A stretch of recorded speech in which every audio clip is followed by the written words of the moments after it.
kuko unagize mariage tugira ngo murazi kira kikujana sio kura marage na wano kugivyabo urage après yari ibindi bintu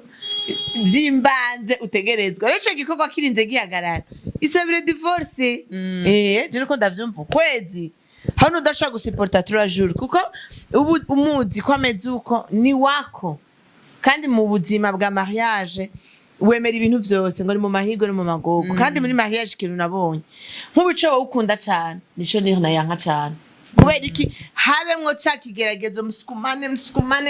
mpaka muze mushika ahantu rero maze gukura muze murabwirana ati ewe nawe arangora nawe warumeze gukirumva niko mariage igenda ariko ugeze ku rwego même si mwa mwashwanye hari umugabo mushwana mugakubwira shiri twashwanye ariko nduko devoir ni devoir rero partiste avuga je ndabizi ugasanga rero ushaka kwa nkukwezi une semaine nibiki no gutesa umwana abandi ngo kandi ngo naca agenda rero yego ntagende no kuraba hanze ntaje hanze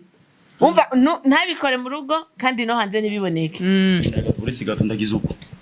yego